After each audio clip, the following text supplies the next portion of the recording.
Bonjour, nous sommes le jeudi 18 juin 2020 et toute la presse ne parle que de la parution bientôt dans une semaine du livre de Monsieur John Bolton, The Room Where It Happened, a White House Mémoire, la chambre où ça s'est passé, un mémoire, des mémoires ou des souvenirs de la Maison Blanche.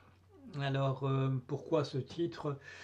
Eh bien, parce que M. Bolton a eu l'occasion dans le passé, quand il s'est agi de la raison pour laquelle on a lancé une procédure de destitution contre M.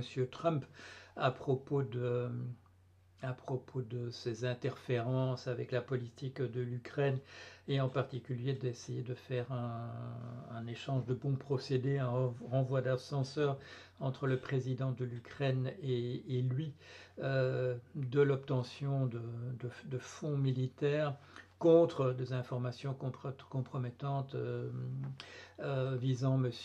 Joe Biden, son candidat probable à la à l'élection présidentielle de novembre de cette année-ci. Alors, M. Bolton, c'est un personnage assez spécial, c'est un conservateur, c'est un néocon, comme on dit là-bas, c'est-à-dire c'est un faucon en matière militaire, c'est quelqu'un qui s'était déjà opposé tout jeune à la guerre du Vietnam, même si Wikipédia souligne qu'il avait fait des efforts considérables pour ne pas être envoyé lui-même là-bas. Il a toujours défendu des politiques des États-Unis extrêmement dures. Il a été ambassadeur des États-Unis aux Nations Unies et il faut dire qu'il est contre les Nations Unies, il est pour la suppression de cet organisme et ça c'était sous le président George W. H. Bush, Bush le père. Et plus récemment, il a été un conseiller à la sécurité internationale chez M. Trump de 2018 à 2019. C'est donc un personnage haut en couleur, il a une énorme moustache qui le distingue très facilement. Personnage très à droite, très dur en matière de politique étrangère. C'est lui qui a conseillé en particulier à son époque, où l'époque il a été conseiller à la Maison Blanche à M. Trump de se retirer d'un certain nombre d'accords militaires et en particulier de celui avec l'Iran. Donc un personnage très à droite sur l'échiquier mais qui en est venu à jouer un rôle clé parce que c'est quand même une personne qui s'identifie voilà, au rôle de l'État, il a le sens de l'État et il a dans les dépositions qui ont eu lieu au moment de la procédure d'impeachment, de destitution de Trump au niveau du Congrès, donc de la chambre basse de l'Assemblée nationale, un certain nombre de personnes dans son sillage, des adjoints, des personnes voilà, dans son cercle, ont témoigné et ont rapporté en particulier son opinion extrêmement défavorable à la manière dont Trump mène sa barque.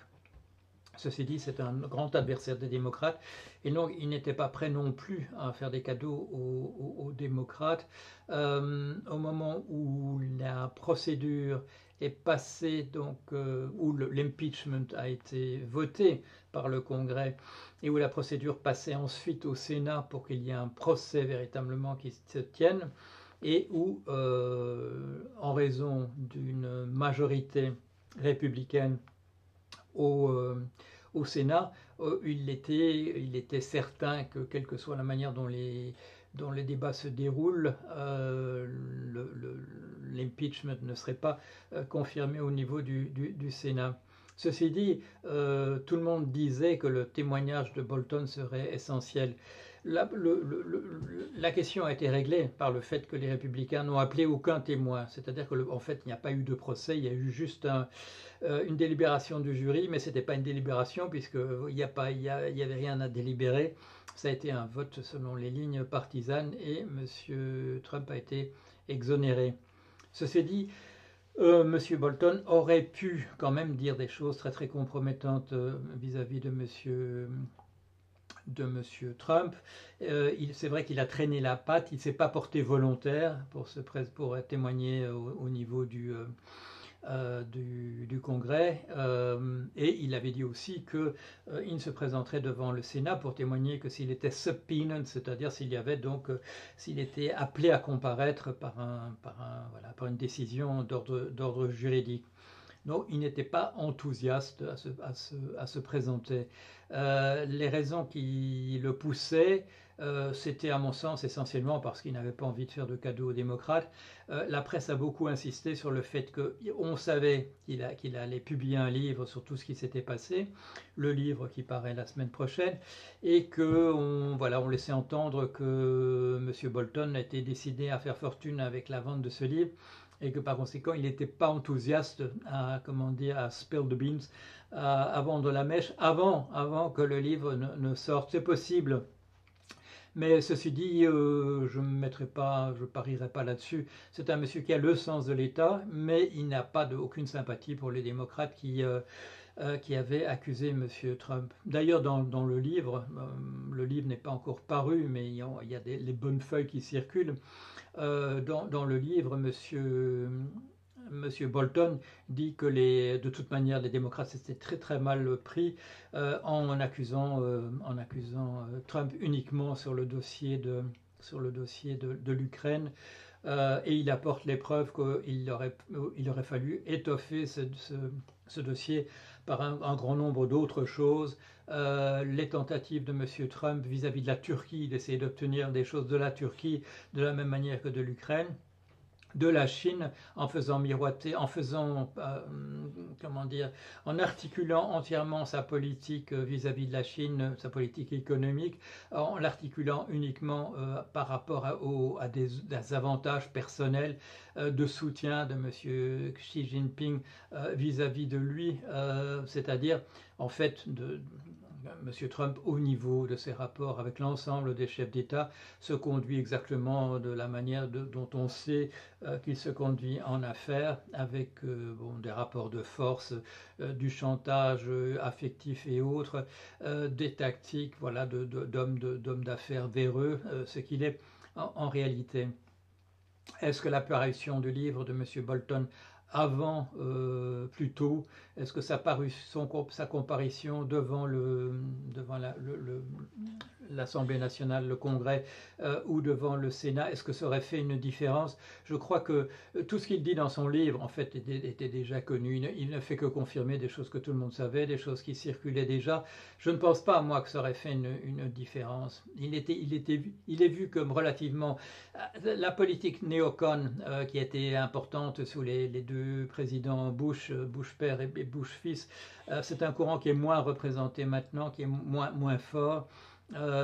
C'est pas un courant dominant dans le Parti républicain, pas plus que l'autre courant qui est vraiment, je dirais, opposé à Trump, c'est-à-dire le courant qui se situait autrefois de John McCain, et aujourd'hui autour de la mémoire de John McCain.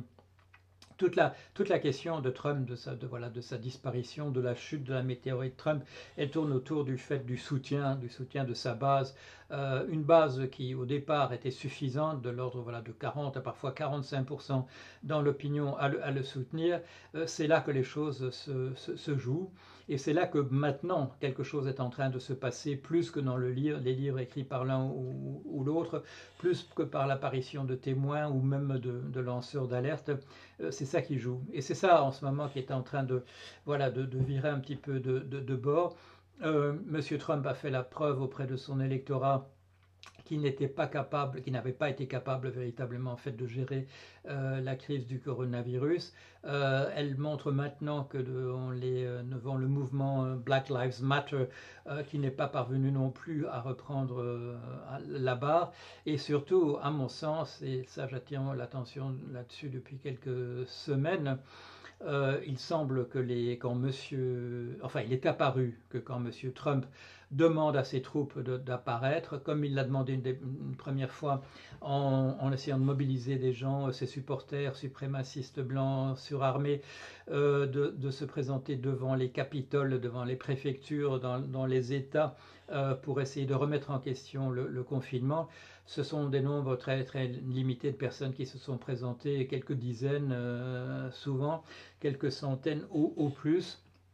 que quand M. Trump a dit à propos de, voilà, quand il a commencé à avoir très peur parce qu'il y avait véritablement des manifestations et des risques d'émeutes autour de la Maison Blanche, quand il a dit à ses troupes, ce soir c'est la fête, c'est à vous de venir, personne n'est venu. C'est-à-dire qu'en fait, ces troupes surarmées que l'on voit défiler ici ou là, l'armée que j'appelle l'armée confédérée en déroute, ceux qui ont perdu la guerre de sécession, ne sont pas venus. J'attire l'attention sur le fait que bon, cette image de Trump en général de l'armée sécessionniste, de l'armée confédérée, vous la trouvez dans mon livre. Je sais, ça fait partie des billets que je faisais en 2017, sur mon blog. Et c'est maintenant que vous voyez apparaître dans les commentaires les commentateurs américains que vous voyez cette analyse. J'ai attiré l'attention depuis le départ que j'ai en général dans mes commentaires, et c'est pour me vanter, si vous dites que c'est pour me vanter, oui c'est pour me vanter, que j'ai en général au moins quelques heures d'avance sur les commentateurs américains, et dans ce cas-ci, vous voyez, c'est de l'ordre de 3 années, de 3 ans. Alors, ça me donne envie de continuer. J'avais mis un peu entre parenthèses mes commentaires à l'époque, voilà, à l'époque de la pandémie, du spike, voilà, du point culminant de la pandémie, on ne sait pas ce qui va se passer.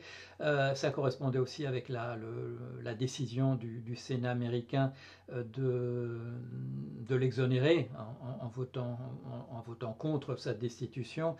Il est peut-être le moment de reparler davantage de monsieur Trump parce que j'ai le sentiment que la météorite Trump elle est en train de rougir parce qu'elle entre dans les strates supérieures de la stratosphère et qu'il est peut-être le moment est peut-être venu de reparler de lui davantage comme je viens de le faire à l'instant devant vous. Voilà, merci.